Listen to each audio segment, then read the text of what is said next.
Hey everyone, it's Xant. So, it seems Sokai has become split banners going forward, which is absolutely great in my books, as it means you have a much better chance of getting the suit you want, and not enough bazookas to fund the Federation. Now, let's talk about the new stuff. First off, the new Gacha suits, Victory 2 up to bat.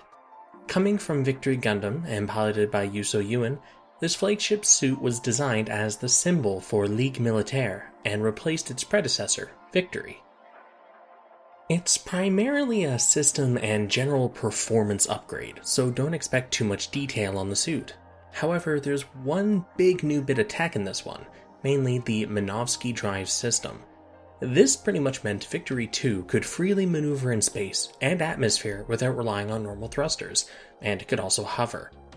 This suit features Wings of Light, in where the Minovsky drive goes into effective overclock and turns the exhaust particles into beam sabers or beam shields, depending on the pilot's mood.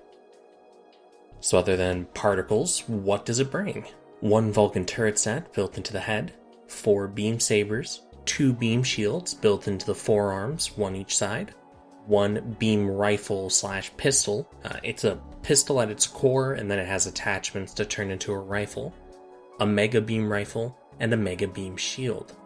Now, the Victory 2 dominated when it appeared due to its sheer technological advantage, and I expect some EX skill Wings of Light, cause, after the Destiny we really need a good one.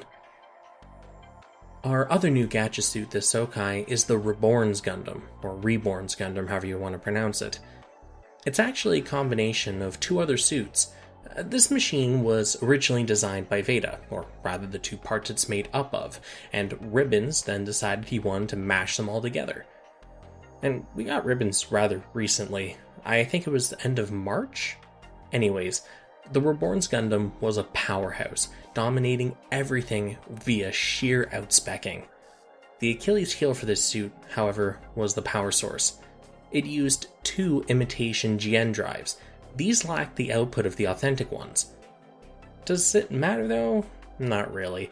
It has Trans Am, twin drive system, Fang bits, and the ability to transform to a cannon mode for sieging and blasting things to bits. If it also came with a power source that could sustain this, that'd be a bit too much for the bad guy. So just how kitted out is the Reborns? Well, it has 2 Egner whips. These are used to electrify the opponent when they're in the cockpit.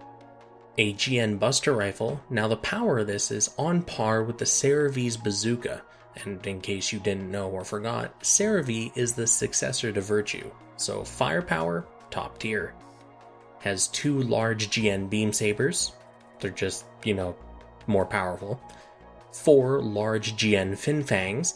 When it transforms into the cannon mode, they're the primary laser blasters. Outside of that, they can fly around, do its own independent things. They're bits.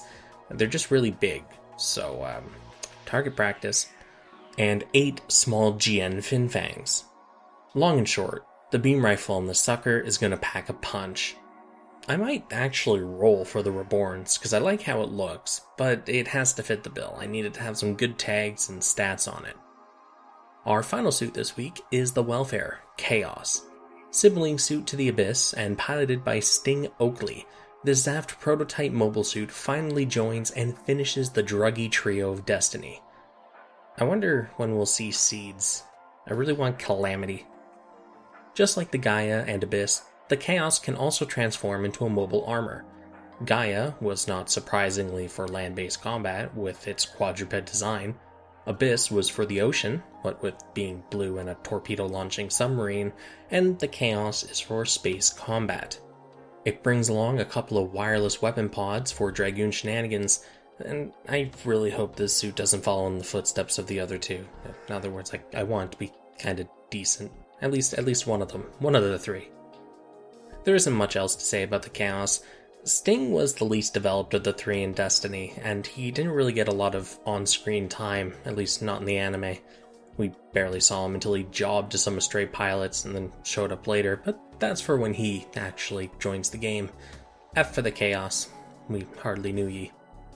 So what does the Chaos have as a prototype? Well, it has 2 mobile weapon pods. Those are on the back. They have beam cannons and guided missiles. It has a high energy beam rifle, 2 beam sabers, 2 beam claws, and these show up when it transforms into mobile armor mode. The legs turn into beam claws. It has a Calidus Kai beam cannon. This is only usable in its mobile armor form, however. Has 2 CIWS turret sets built into the head, and 1 CIWS turret set built into the chest that's a larger caliber than the ones in the head, and finally, an anti-beam shield, and it has 2 machine guns attached to it. It has a lot on paper, but we'll probably see a backpack cutscene with the weapon pods, maybe even a cutscene transformation EX. Wait, okay, no, this is welfare. Backpack funnel EX. Now that we're out of mobile suit territory, time for the new pilots. We'll start off with the Crossbone rep, Rosemary Raspberry. What a name. There's not much info about her though, so yeah, just taking the physical appearance, I guess. Someone go fill out the Crossbone manga content so I have something to talk about when they show up. That's 2 weeks in a row now. We'll end off on a high note. Our last pilot is Merida Cruz, Banshee Pilot Edition. We already had her as a 3-star pilot from the Kshatriya. Chronologically, this comes later on in the unicorn's life cycle. I'm not going to go into a ton of detail since I talked about her before. I hope this version is good though, so I can put her in my completed quad. With that, we're done. I feel bad for skipping content, but I can't talk about what isn't there, nor what I don't know, and I hate repeating information because it feels cheap. So, my apologies for that. Anyways, I'll wrap up here, guys. Thanks for watching as always, and I'll see you in a couple days for my live impressions. Peace.